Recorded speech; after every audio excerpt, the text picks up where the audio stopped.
Assalamualaikum warahmatullahi wabarakatuh. Halo guys, perkenalkan nama saya Aisyah Febianti dengan NIM 2210202014 dari kelas PAIA. Nah, di video kali ini saya akan menjelaskan tentang beberapa surat yang ada di dalam Al-Quran. Baiklah teman-teman, simak videonya. Baiklah, kita telah masuk ke surat yang pertama, yakni surat Al-Mujadilah ayat 11 yang berbunyi Bismillahirrahmanirrahim. Ya ayyuhalladzina amanu idza qila lakum tafassahu fil majalis fafsahu yafsahillahu lakum wa idza qila fashuzu yarfa'illahu alladzina amanu minkum walladzina utul ilma darajat wallahu bima ta'maluna khabir. Yang pertama ialah asbabun nuzul. Nah, hal ini berkaitan dengan suatu peristiwa yang terjadi di kalangan para sahabat Rasulullah Shallallahu Alaihi Wasallam saat mereka berada di sebuah pertemuan. Pada saat itu teman-teman, ketika Rasulullah Shallallahu Alaihi Wasallam duduk bersama para sahabat mereka di sebuah pertemuan yang penuh sesak, di sebuah majelis yang penuh sesak. Nah, ketika beberapa sahabat baru itu datang dan tidak menemukan tempat duduk, Rasulullah meminta mereka yang sudah duduk itu untuk melapangkan atau memberi sebagian ruang kepada para sahabat yang baru ini. Nah, kemudian beberapa sahabat yang lain itu tidak mau dan merasa enggan untuk beranjak dari tempat duduk mereka. Yang kedua ialah makna. Nah, surat ini mengajarkan kita tentang pentingnya sikap saling tolong-menolong, kemudian menghormati dan memberi tempat kepada sesama di dalam pertemuan atau majelis. Yang ketiga ialah kandungan surat Al-Mujadilah ayat 11. Selain mengajarkan tentang pentingnya sikap saling menghormati dan memberikan tempat kepada sesama dalam pertemuan, surat ini juga mengajarkan kita bahwa pentingnya orang-orang yang menuntut ilmu di jalan Allah. Baiklah, surat yang kedua yakni surat Al-Ahqaf ayat 13 yang berbunyi Bismillahirrahmanirrahim. Innalladzina qalu rabbunallahu tsumma istaqamu fala khaufun 'alaihim wala hum yahzanun. Yang pertama ialah asbabun nuzul surat Al-Ahqaf ayat 13. Nah teman-teman, menurut sebagian riwayat, ayat ini turun sebagai tanggapan terhadap sikap kaum Quraisy yang menyiksa dan menganiaya para sahabat Nabi Muhammad SAW. Nah, para sahabat ini telah beriman kepada Allah Subhanahu wa Ta'ala, kemudian tetap istiqomah dalam iman mereka, meskipun mereka mendapatkan penindasan, tekanan dari musuh-musuh Islam. Yang kedua ialah makna dari surat Al-Ahqaf ayat 13. Nah, teman-teman, ayat ini menegaskan tentang pentingnya keteguhan dalam iman dan juga tindakan, serta menegaskan bahwa Allah Subhanahu wa Ta'ala akan memberikan perlindungan dan juga keamanan bagi orang-orang yang teguh dalam memegang agamanya. Yang ketiga ialah kandungan dari surat Al-Ahqaf ayat 13. Nah teman-teman, kandungan dari surat ini ialah yang pertama, keimanan kepada Allah Subhanahu wa Ta'ala. Seperti yang saya sudah jelaskan tadi pada makna surat Al-Ahqaf tersebut. Yang kedua ialah istiqomah. Nah, selain kita itu beriman kepada Allah, lebih bagusnya lagi kita selalu beristiqomah, selalu berpegang teguh pada agama Allah. Dan yang ketiga ialah jaminan dari Allah. Nah, bagi mereka yang selalu beriman dan juga istiqomah, maka Allah akan memberikan jaminan bahwa mereka itu tidak akan diberikan Allah itu berupa duka atau kesedihan yang mendalam dan juga rasa takut. Selanjutnya, surat yang ketiga ialah surat Al-Anfal ayat 27 yang berbunyi Bismillahirrahmanirrahim. Ya ayyuhalladzina amanu la takhunullaha wa rasulahu wa takhunu amanatikum wa antum ta'lamun. Yang pertama ialah asbabun nuzul. Nah teman-teman, ayat ini diturunkan dalam konteks peristiwa tertentu yang melibatkan pengkhianatan.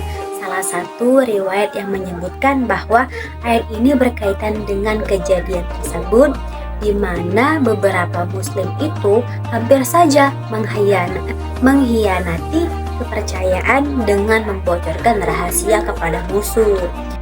Selanjutnya yang kedua ialah makna surat Al-Anfal ayat 27. Nah teman-teman, surat ini memanggil orang-orang yang beriman untuk tidak mengkhianati Allah dan juga Rasulullah SAW, serta untuk menjaga amanat-amanat yang telah dipercayakan kepada mereka. Yang ketiga ialah kandungan dari surat Al-Anfal ayat 27. Nah, surat ini mengajarkan untuk tidak berkhianat. Seperti kita ketahui bahwa Allah itu sangat melarang dan juga tidak menyukai orang hambanya itu untuk berkhianat terhadapnya dan juga terhadap Rasulnya. Yang kedua ialah surat ini mengajarkan kita untuk selalu menjalankan amanah yang telah diberikan. Surat yang keempat yaitu surat Al-Furqan ayat 63 yang berbunyi Bismillahirrahmanirrahim. وعباد الرحمن الذين يمشون على الأرض هونا وإذا خاطبهم الجاهلون قالوا سلاما. Ialah asbabun nuzul. Nah, jadi teman-teman, ayat ini turun untuk menenangkan dan memberikan panduan pada kaum muslimin yang berada dalam tekanan dan juga hinaan dari kaum Quraisy di Mekah. Nah, dalam kondisi ini mereka dianjurkan untuk bersikap rendah hati dan tidak membalas kejahatan dengan kejahatan. Yang kedua ialah makna. Yang pertama mengenai kerendahan hati. Jadi kita sebagai hamba Allah selalu dituntut untuk rendah hati dan juga tidak sombong. Yang ketiga ialah kandungan. Nah teman-teman, jadi intinya dari surat ini ialah mengandung pesan moral yang sangat penting nih bagi kita. Nah ini tentang bagaimana cara kita bersikap atau menghadapi penghinaan atau perlakuan buruk dari orang-orang yang terdekat kita. Yaitu sikap kita bisa dengan rendah hati, kemudian selalu dengan sabar, dan selalu mengedepankan akhlak dan perbuatan yang baik. Selanjutnya surat yang kelima ialah surat Al-Isra ayat 27 yang berbunyi Bismillahirrahmanirrahim. Innal mubadzirina kanu ikhwana syayatin wa kana syaitanu lirabbih kafura. Yang pertama ialah asbabun nuzul. Nah, surat ini turun berkaitan dengan anjuran untuk tidak melakukan pemborosan atau israf dan boros atau tabzir.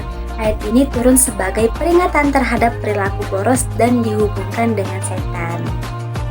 Yang kedua ialah makna. Nah, jadi surat ini mengajarkan kita tentang pentingnya hidup hemat dan tidak berlebihan dalam menggunakan rezeki yang telah Allah berikan. Hal ini berlaku untuk semua bentuk pemborosan, baik itu dalam hal materi maupun waktu. Dan yang ketiga ialah kandungan. Jadi teman-teman, surat ini intinya dan juga kandungannya ialah tentang pentingnya menghindari perilaku boros, sebab hal itu disamakan dengan sifat setan yang tidak berterima kasih kepada Allah. Selanjutnya surat yang keenam yakni surat Ali Imran ayat 134 yang berbunyi Bismillahirrahmanirrahim. Alladzina yunfiquna fis sarai wad dharai wal kadhimina al ghaiza wal 'afina 'anil nas wallahu yuhibbul muhsinin. Yang pertama ialah asbabun nuzul. Jadi teman-teman, surat ini diturunkan sebagai jawaban dari ayat sebelumnya yang berbicara tentang ganjaran bagi orang yang bertakwa ialah disiapkannya nih oleh Allah berupa surga seluas langit dan bumi. Lalu ayat ini juga menceritakan atau menjelaskan ciri-ciri orang yang bertakwa.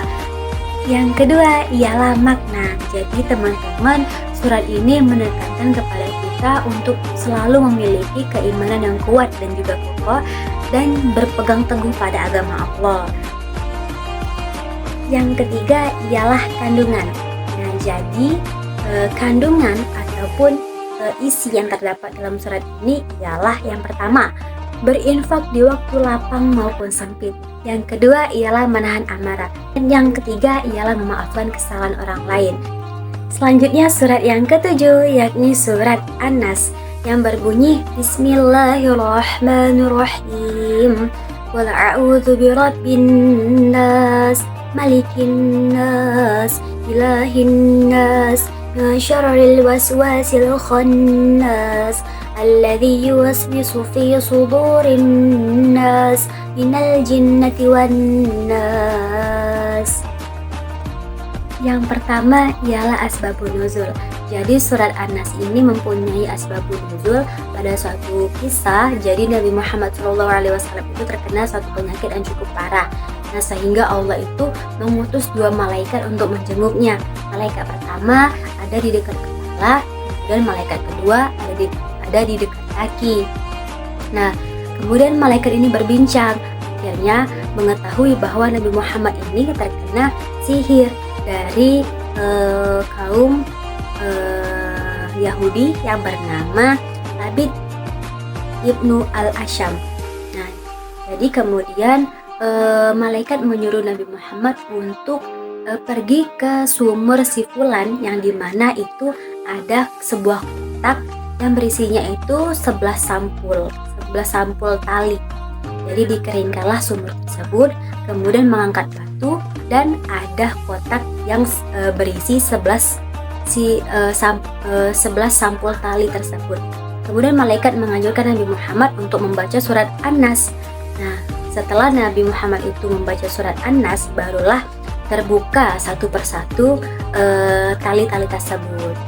Jadi teman-teman, surat ini mengajarkan kita supaya kita selalu memohon perlindungan dan juga pertolongan kepada Allah Subhanahu wa taala dari kejahatan manusia dan juga kejahatan setan.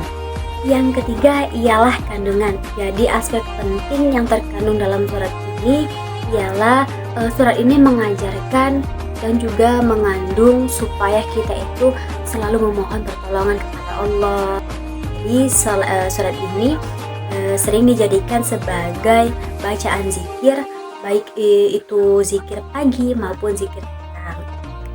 Selanjutnya surat yang ke-8, yakni surat Al-Fil yang berbunyi A'udzubillahi minasyaitonirrajim, Bismillahirrahmanirrahim.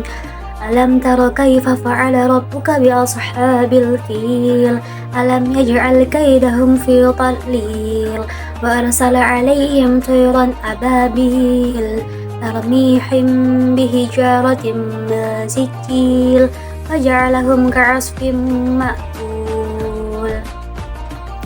Yang pertama ialah asbabun nuzul. Jadi surah Al-Fil ini berkaitan dengan kisah menjelang kelahiran Nabi Muhammad SAW, di mana tentara Raja Abraha ini dengan kendaraan bergajahnya ingin melakukan penyerangan terhadap kota Mekah dan ingin menghancurkan Ka'bah. Kemudian faktor utamanya ialah beliau ingin menghancurkan Ka'bah karena ingin memindahkan kiblat yang awalnya itu ada di kota Mekah, yakni Ka'bah, ingin dipindahkannya menjadi katedral yang ada di Sana'a. Kedua ialah makna. Nah, jadi pesan utamanya adalah bahwa kekuatan dan kehendak Allah itu jauh lebih besar dari segala usaha manusia untuk mencelakakan atau merusak sesuatu yang dianggap suci. Nah, jadi teman-teman, ini menunjukkan bahwa ketika seseorang bertindak dengan niat yang jahat, Allah tidak hanya diam saja, tetapi Allah dapat dengan mudah menghalangi upaya tersebut dan menjaga keutuhan apapun yang dianggapnya penting. Dan yang ketiga ialah kandungan. Nah, jadi surat ini memiliki kandungan tentang kekuasaan dan juga perlindungan Allah, bahwa tidak ada yang dapat menyaingi kekuatannya. Itulah teman-teman beberapa surat yang saya jelaskan tadi di video ini. Saya Aisyah Febrianti, mohon maaf apabila ada salah kata dan juga perbuatan saya. Unzur maqalah walatan zur manqalah. Lihatlah apa yang disampaikan dan jangan lihat siapa yang menyampaikan. Terima kasih. Wassalamualaikum warahmatullahi wabarakatuh.